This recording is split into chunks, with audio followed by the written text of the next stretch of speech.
Most people believe that if something were truly wrong with their life, it would be obvious. There would be a clear problem to point at, a moment that explained everything, a reason that made sense to say out loud. But for many people, life continues without interruption. Days remain full. Responsibilities are handled. Routines stay intact. Nothing dramatic collapses. Nothing visibly breaks. And yet there is a quiet feeling that something isn't fully aligned, not strong enough to cause panic, not clear enough to explain, just noticeable enough to surface when the pace slows down. This is one of the hardest feelings to trust, because it doesn't arrive with evidence. There is no single decision to blame, and no crisis demanding action. From the outside, everything looks stable, and because of that, the feeling is easy to dismiss. People tell themselves they're overthinking, that they should be grateful, that this is simply what adulthood feels like. So they push the feeling down and keep going. But it doesn't disappear. It waits for quiet moments to return, late at night, on weekends, in the space that opens after a busy day ends. It comes back as a simple question that doesn't shout, only lingers. If nothing is wrong, why does it feel this way? Most people were taught to respond to extremes. We were trained to act when something breaks, to fix what is clearly damaged, to tolerate what is merely uncomfortable. So when misalignment appears softly, we don't recognize it as information. We label it boredom, fatigue, or restlessness. We try to outrun it by staying busy or distracting ourselves. But misalignment doesn't go away when it's ignored. It becomes part of the background. It shows up as tiredness that rest doesn't resolve, as distraction that never quite satisfies, as the sense that time is passing without you fully inside it. You might look forward to time off, only to feel strangely empty when it arrives. You might complete tasks efficiently and feel nothing afterward.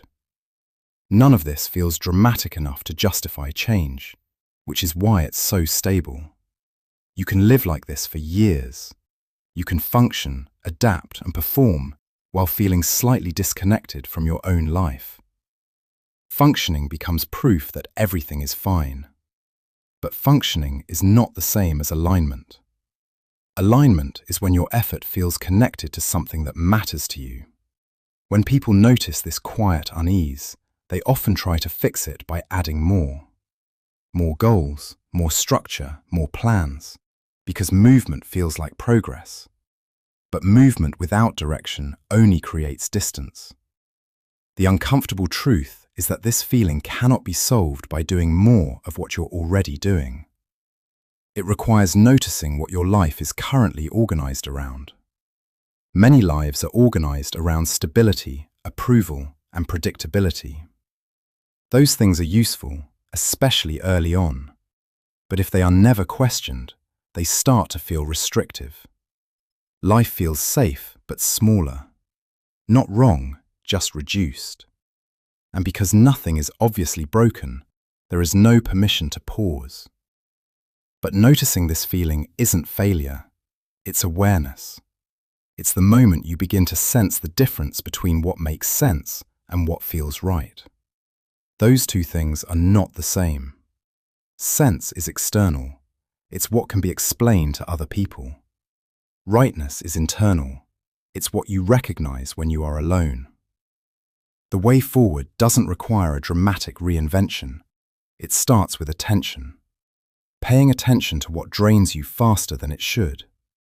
Paying attention to what quietly holds your interest.